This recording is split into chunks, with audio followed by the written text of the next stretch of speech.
Warta Jamie Podcast Production. Countdown 3, 2, 1. Assalamualaikum warahmatullahi wabarakatuh. Kita ketemu di Jamie Podcast lagi nih, bersama kali ini tamunya adalah Mas Fatih Cabanto, mantan CEO PSS Sleman. Pernah aktif di berbagai aktif lah pokoknya di dunia olahraga Indonesia. Nanti track recordnya sambil kita sebutin sambil jalan podcastnya. Assalamualaikum warahmatullahi wabarakatuh. Mas Fatih, apa kabar? Waalaikumsalam warahmatullahi wabarakatuh. Kabar baik, Pak Hilal? Ini Mas, yang menarik Mas. Ada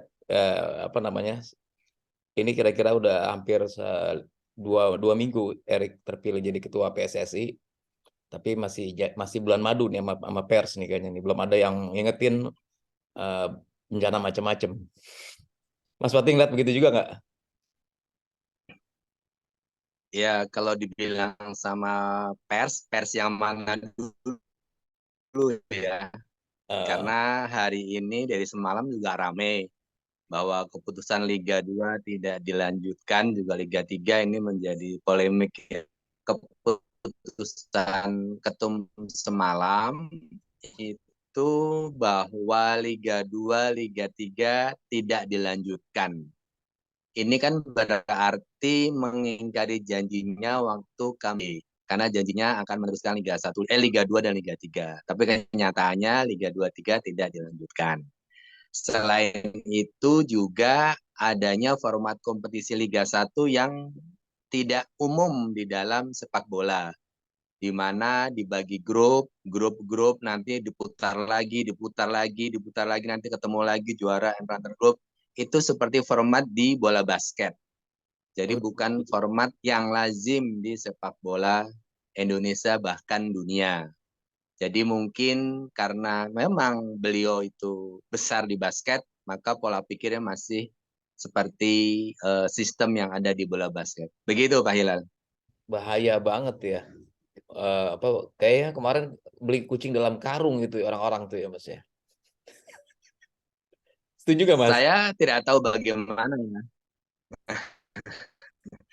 Tapi yang jelas kalau kita melihat situasi yang ada, yang patut disalahkan bukannya pengurus yang terpilih, tapi para voter yang harusnya disalahkan. Karena seharusnya voter bisa melihat, mencermati, dan memilih, menseleksi calon-calon ketua, wakil ketua, dan exco yang lain benar-benar yang ingin memajukan dan mengerti sepak bola Indonesia. Bukan hanya sekedar terkenal atau hanya sekedar banyak duit gitu ya, tapi juga adalah bagaimana yang benar-benar mengetahui seluk-beluk sepak bola di Indonesia ini. Ya kalau begini kejadiannya mungkin ya lebih baik yang kemarin, masih buruk ya tapi masih lebih bagus ketimbang ini. Buruk sekali nih kalau udah seperti ini nih, karena dibuat kompetisi Liga 2 nggak jalan, Liga 3 juga otomatis nggak jalan, dan Liga 1 buat apa dijalanin karena nggak ada promosi dan degradasi kan. Iya, sebetulnya kan dari KLB yang lalu kan ada, walaupun milihnya sulit, tapi ada sosok yang sudah cukup berpengalaman di PSSI itu. Tadinya juga saya secara pribadi berpikir beliau akan terpilih, ternyata juga akhirnya kalah dalam voting seperti itu. Dan kalau bicara Liga 1 memang tidak ada degradasi, dan itu seharusnya juga tidak ada juara kan? Karena buat Iya, apa juara orang nggak ada degradasi, kan mainnya santai semua. Satu iya. lagi adalah ketika juara itu sebetulnya pada kompetisi yang tidak ada degradasi, untuk apa diberi juara atau diberi bintang? Kalau memang dia layak diberi bintang karena juara, seharusnya yang degradasi pun diberi tanda bahwa klub itu pernah degradasi, cuma tidak ada sistemnya begitu. Jadi bukan hanya contoh yang juara siapalah si PSM apa ya sekarang kereta yang lagi terus naik daun, kan dia Iya. pasti akan menempatkan bintang di jersinya. Nah, tiga terbawah di degradasi seharusnya juga mendapat tanda bahwa klub itu pernah degradasi walaupun tidak nyata real karena sistem yang tidak degradasi. Mungkin itu salah satu pola pikir atau saran saya juga untuk Liga Indonesia Baru agar juga memberikan tanda kepada juara atau kepada klub yang degradasi atau tidak sama sekali bahwa kompetisi ini tidak ada tanda-tanda juara begitu. Atau nggak usah sama sekali ada kompetisi ya, kita main eksibisi aja lah Mas, bikin tarkam, PSSI nggak usah repot-repot bikinin kambing satu, siapin jadi Liga Kambing Mas. Gimana tuh Mas? Ya, itu salah satu alternatif yang menarik untuk dicoba. Oke, eh, apa namanya, ya susah juga nih ngomong begitu. Kompetisi merupakan nafas ya dari sebuah apa namanya, di sebuah negara itu, kalau kompetisinya tidak ada, maka di situ kita juga sulit bicara tim nasional, sulit juga bicara soal pembibitan, karena mandek semuanya mesinnya kan di kompetisi kan. Ini kalau kompetisinya nggak ada, lantas apa solusinya bagi tim itu untuk apa namanya ya Mas? Paling tidak minimal, jam terbang mainnya kan harus, ada tuh kan ya, Mas? Sebagai orang yang pernah di PSS Sleman tentu ngerti nih soal ini kan, jam terbang pemain nih, Mas. Iya, karena memang salah satu kelemahan sistem pembinaan di kita adalah jam terbang pemain. Seharusnya maka diperbanyak turnamen ataupun kompetisi. Dan kalau kita bicara pembinaan, maka kita akan lari ke Liga 3 atau kompetisi di bawah Asprof Ya, begitu. ya, ya. Dan di kompetisi di bawah Asprof pun klub-klub yang di sana juga bermain sangat sedikit karena di kompetisi Asprof itu lebih fokus pada dua hal yaitu Piala Suratin dan eh, Prapon begitu. Nah, salah satu mengefisiensi biaya kompetisi atau turnamen dari Asper adalah dengan membagi grouping dari setiap peserta. Mhm. Semakin banyak grup, pertandingan semakin sedikit. Tapi sayangnya, klubnya juga bertanding sangat sedikit. Katakan satu grup hanya 3. Berarti kan satu klub hanya main 2. Kalau 2 kali, dan tidak ada lagi pertandingan lainnya. Yang katakan kompetisi resmi di bawah Asprof atau juga nanti untuk prapon pemain juga begitu kan, dia akan main klubnya untuk dinilai apa talent scoutingnya, tapi pertandingannya tidak terlalu banyak seperti itu sih. Jadi memang harus, kalau bicara pembinaan kuncinya di Asprof seperti itu. Iya. Ini Mas, ulang lagi Mas, tadi kan Mas Fatih bilang bukan salah ketuanya, salah yang milih gitu kan, voternya dulu milihnya ini, tergiur oleh apa namanya ya, portofolio yang bagus, reputasi internasional, ternyata ini, kalau saya melihat, ini, seperti apa ya, main gampang-gampangannya aja bikin sepak bola Indonesia. Toh prestasi nggak ada, ininya nggak ada, tapi sponsor bisa masuk gitu kan ya.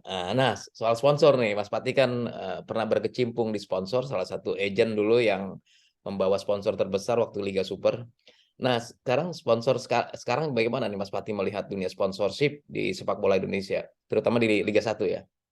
Jadi kalau kita melihat sponsorship itu beberapa tahun terakhir ini, baik itu di eranya Pak Edi Rahmayadi, Pak Iwan Bule, itu kan sponsor title yang secara nasional yang kita bisa amati, yaitu kan ada Liga Gojek, Liga Traveloka, Liga Gojek Traveloka, Liga Shopee, dan yang saat ini kan Liga BRI. Jadi semua sponsor title ini, saya tidak tahu sistemnya bagaimana, tapi yang pernah saya ikut meeting RUPS PT Liga Indonesia Baru, karena saya mewakili PSS Sleman, bahwa Iya, mereka sponsor itu memborong semua istilahnya angkanya itu berkisar 200 sampai 250 miliar. iya. Tapi sponsor ini apa namanya sudah termasuk biaya produksi untuk TV-nya. Hmm, Jadi Liga Indonesia Baru selain menerima uang dari sponsor title sekitar 200 sampai 250 miliar itu, mereka harus mengeluarkan kembali untuk biaya produksi, yaitu sekitar angkanya antara 100 sampai 120 begitu miliar. Jadi kalau kita dibilang, oh sponsor title sponsori 200M atau 300M, itu tidak murni semua masuk ke LIB. Jadi LIB harus mengeluarkan kembali sejumlah uang antara 100 sampai 120 itu per tahun 2000 ya. Ya. Itu kepada PH yang akan memproduksi setiap pertandingan di mana akan ditayangkan di TV officialnya begitu. Jadi Oh, juga hati-hati juga bahwa sponsornya kelihatan besar tapi nilainya kalau netnya ya kecil juga. Kalau misalnya 200 dikurang 120 itu 80M, berarti naiknya belum tinggi amat seperti halnya terakhir Indonesia Super League yang ya. disponsori oleh Jarum itu sudah mencapai angka 55M gitu. Nah, itu kan murni aja untuk LIB, tidak ada potongan lagi. Kalau sekarang netnya 80, jadi naiknya tidak terlalu signifikan. Itu secara angkanya. Tapi secara kepedulian sponsor utama terhadap event sangat minim menurut saya pribadi. Ya. Karena tidak terlihat upaya-upaya sponsor itu untuk peduli dengan eventnya. Harusnya peduli Hmm. dong. Wah, event Ya, gua ya. kenapa berhenti? Kenapa ini? Kenapa banyak tunda? Kenapa big match nggak bisa? Seharusnya peduli gitu. Karena kan setiap rupiah yang digelontorkan untuk sponsorship pasti akan dipertanggungjawabkan di perusahaan itu kepada pemegang saham. Ya. Kalau tidak baik apa tidak sesuai kan pasti akan ya katakan penilaian daripada manajer ataupun direkturnya akan berkurang. Hmm. Dan sejak Liga Gojek Travel itu tidak ada dari sponsorship yang berkoar-koar ataupun peduli dengan eventnya. Mereka diam saja, mau event berhenti, mau big match Persija Persib apa Persebaya Arema ini tidak ada gitu. Tidak apa adem ayem aja. Ya. Contohnya kasusnya adalah Kanjuruhan yang sampai puluhan orang meninggal, itu sponsor adem-adem aja. Seharusnya sponsor memberikan sesuatu dong untuk apa namanya kepeduliannya ataupun komplainnya terhadap operator liga yang tidak becus. Ya, kelihatan Bahkan pada zaman sekali waktu aktivitas dari apa namanya sponsor utama terutama tidak terlihat sama sekali di waktu lagi di Kanjuruhan itu, Mas.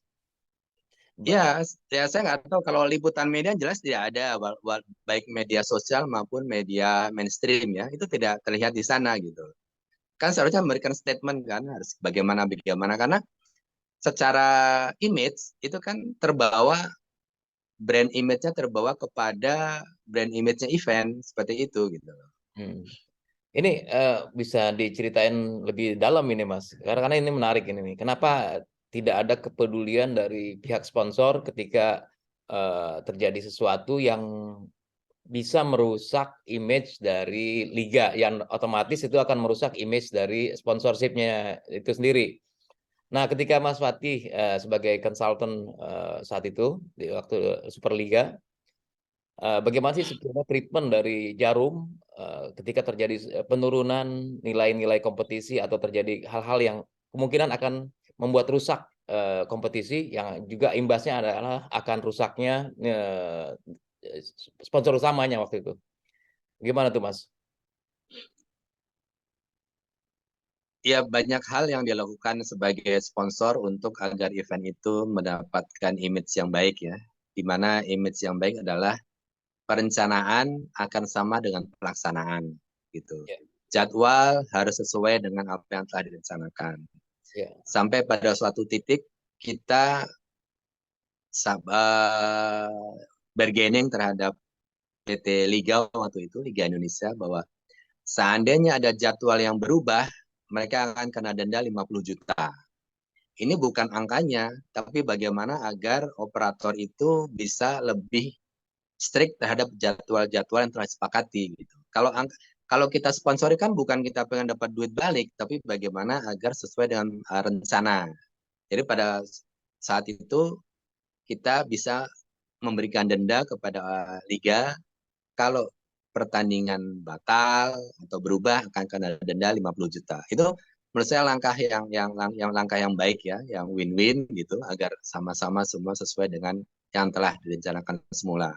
Beda dengan yang sekarang. Yang sekarang aja kita tidak tahu siapa yang mewakili sponsor untuk memberikan statement terhadap wartawan. Kan tidak Iya, pernah ada. iya.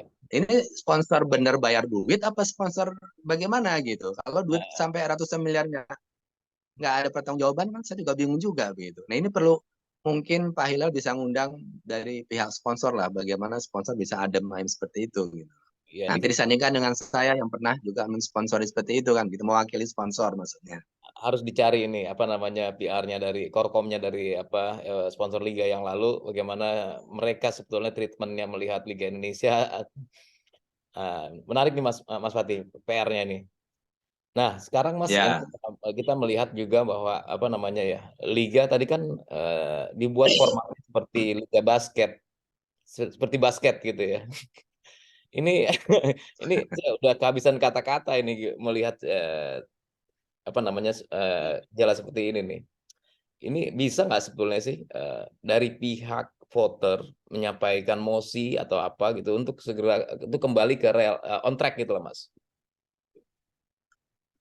ya. Jadi kalau kita belakang sejarah bahwa dahulu Liga Indonesia itu kan menggunakan sistem dua wilayah, wilayah satu, wilayah dua, atau wilayah barat dan wilayah timur. Karena geografis kita yang sangat luas dan sangat lebar, maka demi efisiensi biaya maka dibuat dua wilayah. Tapi Ya, sejak tahun 2007, agar kompetisi Liga Indonesia itu diakui oleh AFC, maka mau nggak mau FIFA AFC mengharuskan kompetisi itu harus satu wilayah dan sistem home and away. ya, Maka dari tahun 2007 lah diberlakukan sistem itu gitu loh. Nah, kalau sekarang kepengurusan sekarang mau dibuat format seperti itu ya ya silahkan saja karena itu kan mereka punya wewenang itu. Cuman apakah AFC FIFA mengakui kompetisi kita? Karena hmm, sistemnya tidak home and away gitu. Itu yang juga nanti kita tunggu dari AFC apakah mereka mengakui apa tidak gitu. Karena sistemnya sangat tidak sesuai dengan aturan yang AFC buat sendiri seperti itu. ya. Ini menarik memang ini ya. Kalau itu terjadi mungkin ya ini akan mengundang apa namanya ya kontroversi besar-besaran ini dari terutama netizen-netizen yang senang sebetulnya bukan senang ya netizen yang kritis melihat kondisi ini akan apa namanya ya dibawa ugal-ugalan ini Mas. Ini saya melihat bahwa apa namanya fenomenanya adalah fenomena membawa PSSI ke arah ugal-ugalan ini Mas.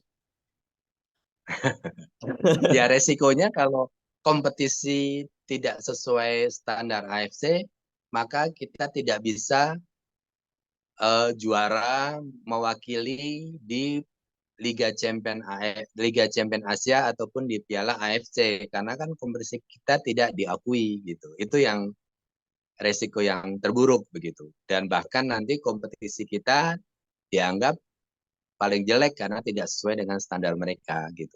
Di Betul.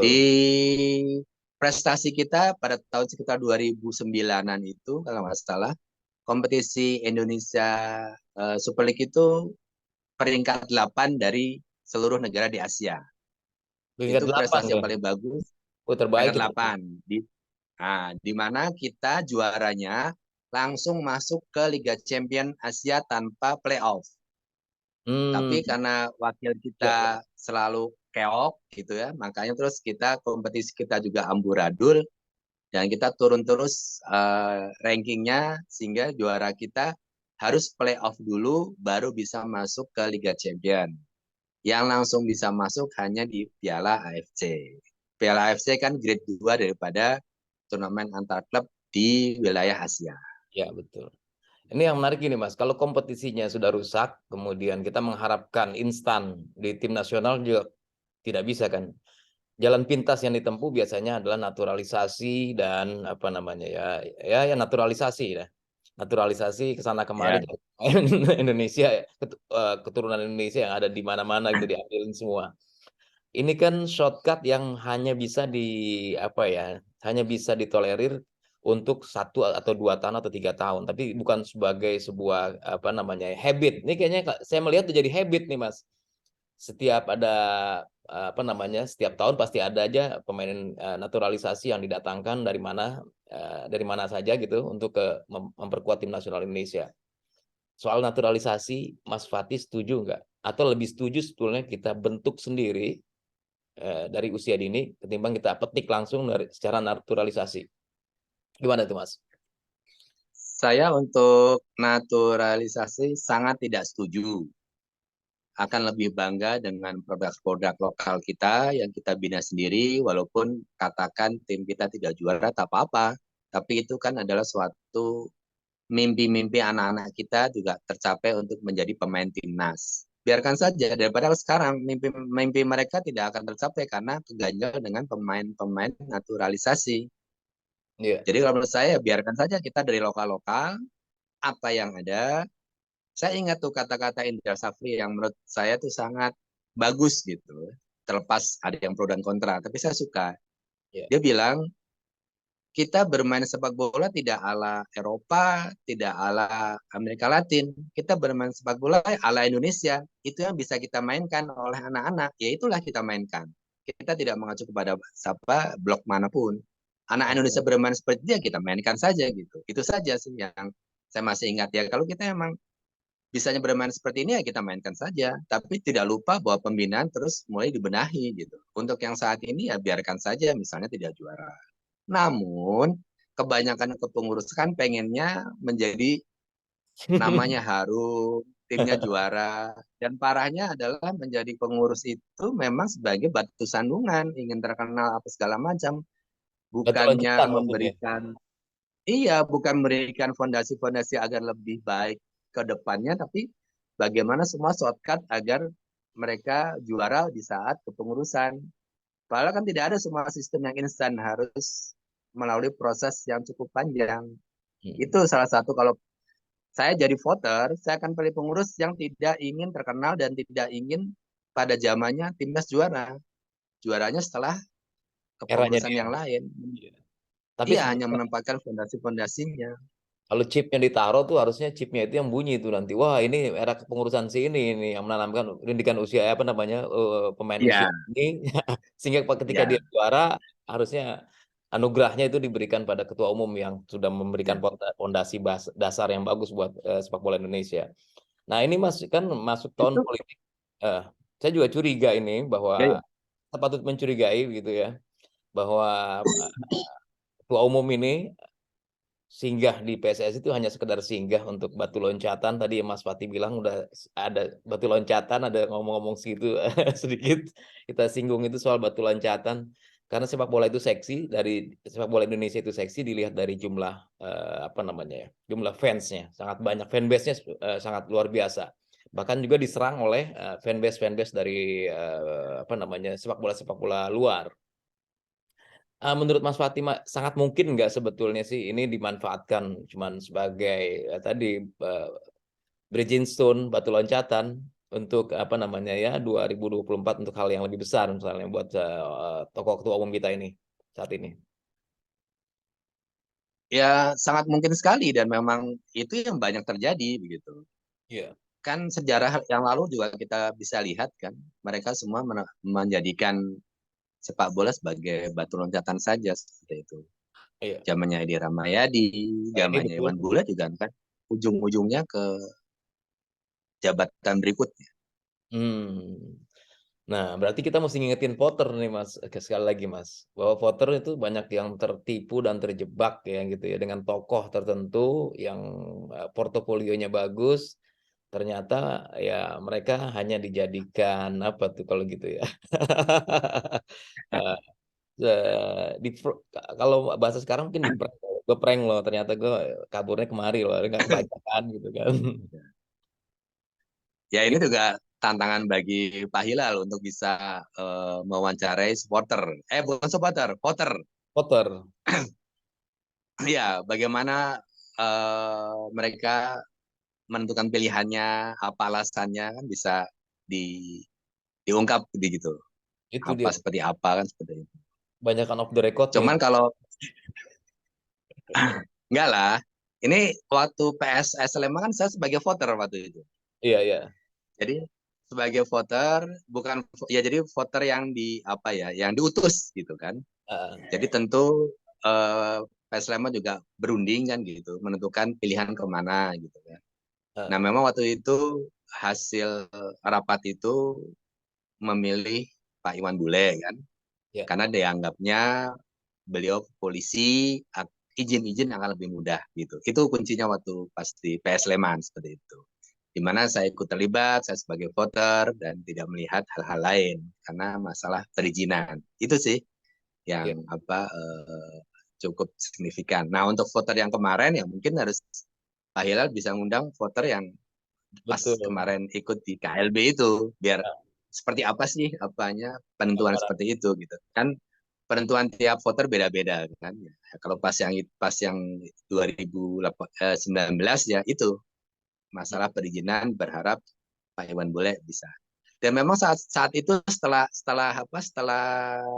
kongres itu, salah satu yang belum pernah terjadi dan saya merasakan sendiri sebagai pelaku adalah Hmm. ketika seluruh klub-klub itu kita meeting Liga 1 bersama dengan Kapolres di mana tempat kita kandang kita gitu. Oh, iya, iya, Jadi iya. waktu saya Sleman, itu ada Kapolres Sleman datang dan Kapolres Sleman diperintahkan yang boleh untuk mencari siapa wakil PS Sleman di acara itu. Silahkan merapat gitu. Jadi Oh, polisinya merapat gitu, bukannya saya merapat, polisi merapat gitu. Itu salah satu apa ya, bagus gitu. Kita baiknya ya, ngobrol gitu.